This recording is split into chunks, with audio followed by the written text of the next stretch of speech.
नमस्कार बच्चों। बीए पाठ तृतीय के द्वितीय पेपर में पिछले वीडियो में क्रोध निबंध के बारे में पढ़ा था या चर्चा हुई थी।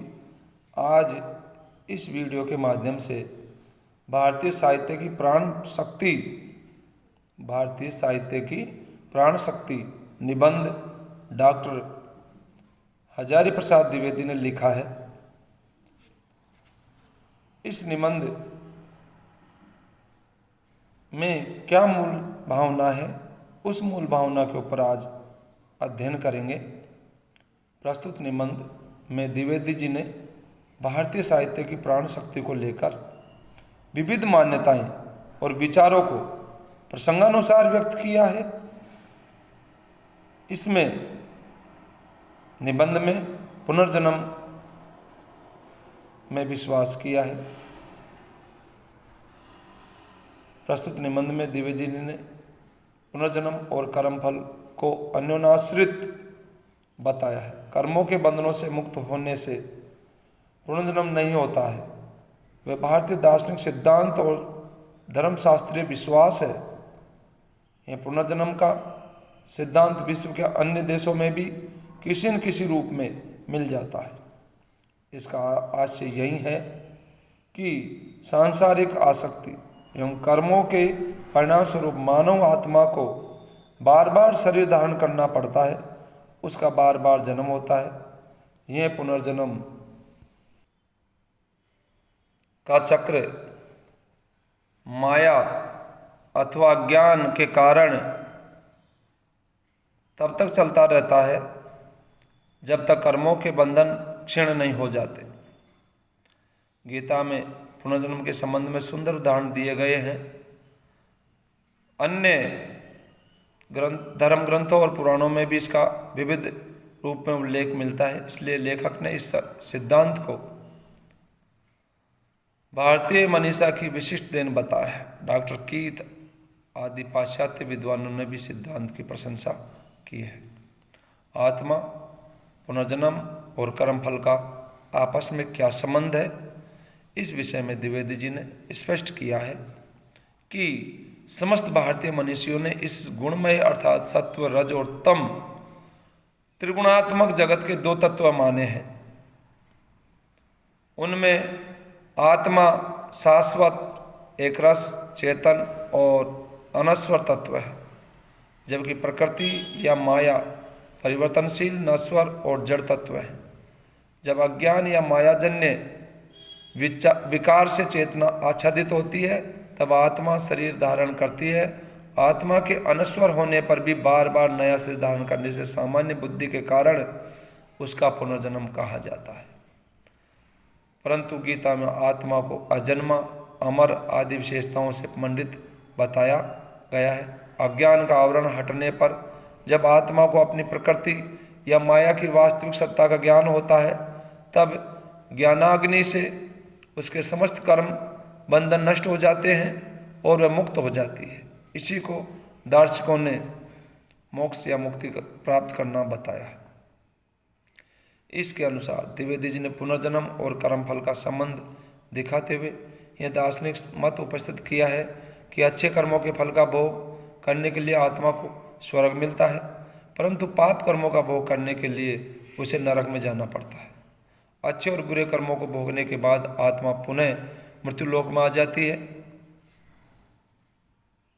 जब ज्ञान होता है तो आत्मा मुक्त हो जाती है, जिसे मोक्ष प्राप्ति भी कहा गया है। और जब अज्ञान रहता है तो आत्मा बंधन ग्रस्त अर्थात कर्मों के बंधन से आक्रांत रहती है। इस तरह आत्मा उदासीन होते हुए भी उसे कर्मफल का भोक्ता माना गया है। इस संबंध में द्विवेदी जी ने गरुड़ पुराण, गीता, महाभारत तथा सांख्य दर्शन के उदाहरण देकर यह प्रतिपादित किया है कि ज्ञान की प्राप्ति से ही जीवात्मा को पुनर्जन्म और कर्मफल की आसक्ति से मुक्ति मिलती है। भारतीय साहित्य में इस विश्वास का अनेकों रूपों में उल्लेख मिलता है। कर्मफल का सिद्धांत क्या बताया है द्विवेदी जी ने, जैसा पूर्व में विवेचित किया है कि तदनुसार ये भारतीय शास्त्रों का विशेष सिद्धांत है। भारतीय हिंदू शास्त्रकारों ने कर्म के कई प्रकार माने हैं। मनुस्मृति में कायिक, वाचिक और मानसिक, ये 3 प्रकार के कर्म माने गए हैं। शरीर के द्वारा किए जाने वाले कर्म कायिक, वाणी से समादित वाचिक और मन से चिंतित कर्म मानसिक कहलाते हैं।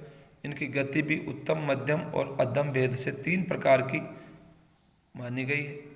अन्य ग्रंथों में 3 प्रकार के कर्म बतलाए गए हैं, जिन्हें संचित, प्रारब्ध और क्रियामान कर्म कहते हैं। मनुष्य ने पूर्व में जो कर्म किए हैं तथा जिनका फल भोगना अभी प्रारंभ नहीं हुआ है, वे संचित, और जो नए सिरे से किए जा रहे हैं वे क्रियमाण कर्म होते हैं।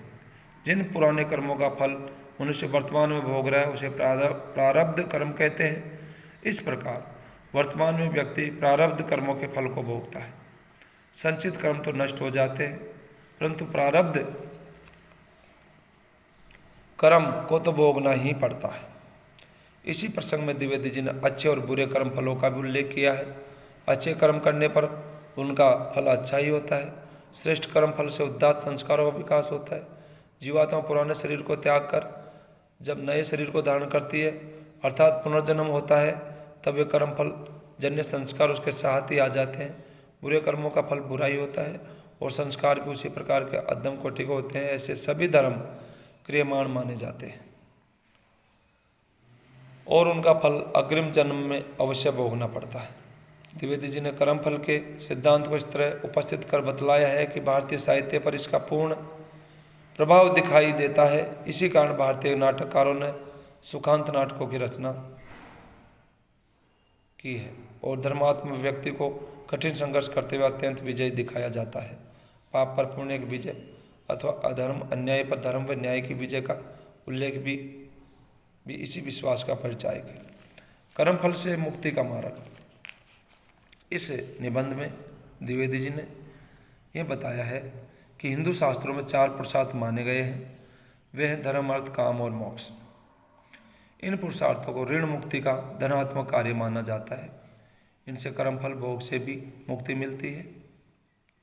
व्यक्ति सांसारिक जीवन में धर्माचरण कर तीनों ऋणों से मुक्ति प्राप्त करता है।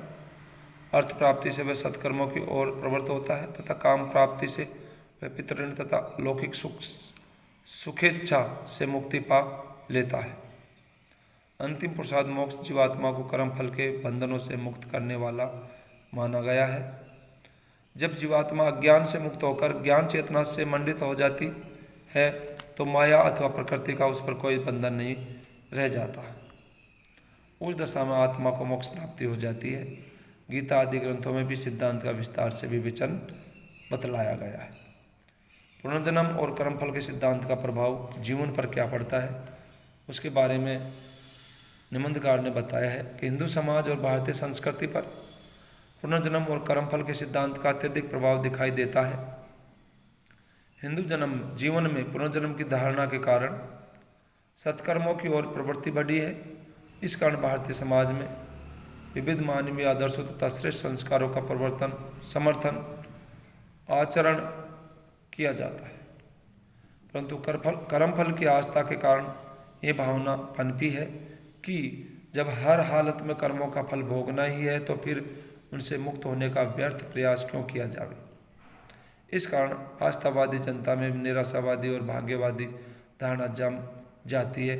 उनसे सुख या दुख को जो कुछ भी पा रहा है वह अपने प्रारब्ध कर्मों का फलस्वरूप पा रहा है, फिर वह अन्याय, अत्याचार, शोषण आदि का विरोध क्यों करे। इस तरह से के प्रभाव से भारतीय जनता में उदासीनता आई है। द्विवेदी जी के अनुसार यहाँ की निम्न जातियों में अत्याचार और उत्पीड़न के विरुद्ध विद्रोह न करने की भावना का मूल कारण यही है। वे इसे अपना कर्मफल मानते हैं। इस भावना के कारण ही हिंदू जाति की मनोवृत्ति में अत्यंत संकुचित भावना तथा अंधविश्वास आदि घर कर जाते हैं। भारतीय साहित्य में भी इसी मनोवृत्ति का मूल रूप में चित्रण हुआ है। इससे भी यही स्पष्ट होता है कि पुनर्जन्म और कर्मफल के सिद्धांत में ने न केवल हिंदू जनजीवन को अपितु भारतीय साहित्य को भी प्रभावित किया है। इस प्रकार संक्षेप में कहा जा सकता है कि आचार्य हजारी प्रसाद द्विवेदी ने निबंध में पुनर्जन्म के विश्वास और कर्मफल के सिद्धांतों का विस्तार से विवेचन किया है और स्पष्ट किया है कि भारतीय साहित्य की प्राण शक्ति है।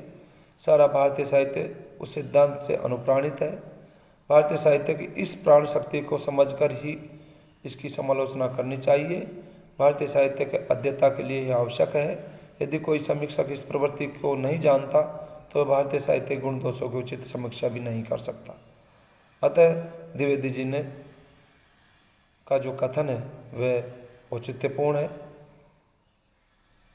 धन्यवाद। आप लोगों को इस निबंध में जो मूल संदेश जो बताया वो आपके समझ में आया होगा।